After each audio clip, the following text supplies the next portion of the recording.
नमस्कार शेतकरी मित्रांनो. शेतीत आधुनिकता आली. आपण आता सोलार पंपाकडे वळलो आहोत. मागेल त्याला सोलार योजनेमुळे आज प्रत्येक शेतकऱ्याच्या बांधावर सोलार पॅनल दिसत आहेत. ही खूप चांगली गोष्ट आहे. पण याच सोलार पंपचा एक छोटासा निष्काळजीपणा आपल्या जीवावर बेतू शकतो.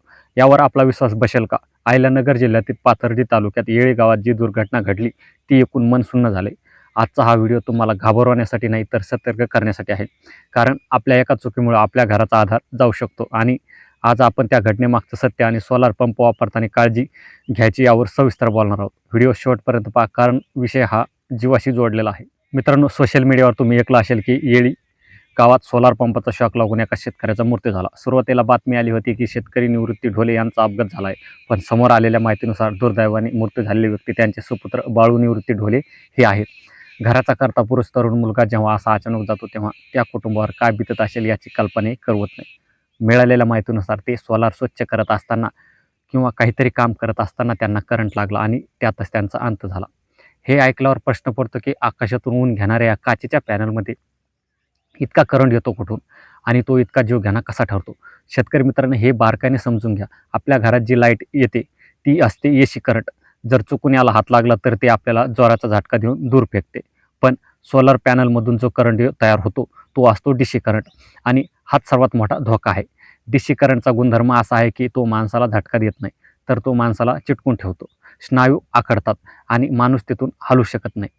दुसरी गोष्ट म्हणजे जसजसा दिवस वर येतो, ऊन वाढतं, तसता सोलार पॅनलमध्ये व्होल्टेज आणि करंट वाढत जातो. भर दुपारी 12-1 वाजेच्या सुमारास हा करंट सर्वाधिक असतो. अशा वेळी जर पॅनलला कुठे क्रॅक असेल, वायर कट झाली असेल आणि तुमचा थेट स्पर्श झाला तर मोठी दुर्घटना घडू शकते. मग आता सोलार पंप वापरायचा नाही का? तर असं मुळीच नाही. फक्त वापरताना काही पथ्य पाळायचे आहेत. काही गोष्टी तो गाठ बांधून ठेवा. पहिले, हाताने सफाई नको. बरेच शेतकरी पॅनलवरची धूळ काढायला ओल्या फाडक्याने थेट हाताने पॅनल पुसतात. ही चूक कधीच करू नका. जर पॅनलला बारीक तडा गेला असेल तर ओल्या कपड्याने करंट उतरू शकतो. दुसरं आहे, लांब ब्रश वापरा. बाजारात 10-15 फुटाचे लांब दांड्याचे ब्रश मिळतात, त्याचा वापर करा. शरीराचा थेट पॅनलशी संपर्क टाळा. तिसरं आहे, वायरिंग तपासा. अनेकदा उंदीर वायर कुरतडतात किंवा जॉईंट उघडे पडतात. पावसाळ्यात किंवा ढगाळ वातावरणात तिथे हात लागल्यास शॉक लागू शकतो. त्यामुळे केबल इन्सुलेशन व्यवस्थित आहे ना हे अधूनमधून तपासा. चौथा आहे, दुपारची वेळ टाळा. शक्यतो पॅनल स्वच्छ करायचे असतील तर सकाळी लवकर किंवा संध्याकाळी ऊन गेल्यावर काम करा. भर दुपारी पॅनलमध्ये फुल पॉवर तयार होत असताना तेथे छेडछाड करू नका. पाचवं आहे, तज्ज्ञांची मदत. जर पंप चालू होत नसेल किंवा काही बिघाड झाला असेल तर स्वतः मेकॅनिक बनू नका. कंपनीला फोन करा.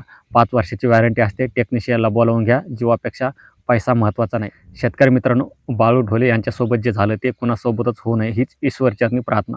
एक गोष्ट लक्षात ठेवा, शेती पिकवायची आहे पण ती जिवंत राहून. तुमचं जीवन तुमच्या माणसासाठी खूप मोलाचं आहे. त्यामुळे लाभार्थी कॉर्नरच्या सर्व दर्शकांना माझी विनंती आहे, उद्या शेतात गेल्यावर आधी आपल्या सोलार पंपाची आणि वायरची लांबूनच पाहणी करा आणि मगच कामाला लागा. ही माहिती जास्तीत जास्त शेतकरी ग्रुपवर शेअर करा, जेणेकरून आणखीन कुठेही अपघात होऊ नये. अशाच माहितीपूर्ण माहितीसाठी आपलं चॅनल सबस्क्राईब करायला विसरू नका. भेटूया पुढच्या व्हिडिओमध्ये एका नवीन विषयासह. तोपर्यंत काळजी घ्या, सुरक्षित राहा. राम राम.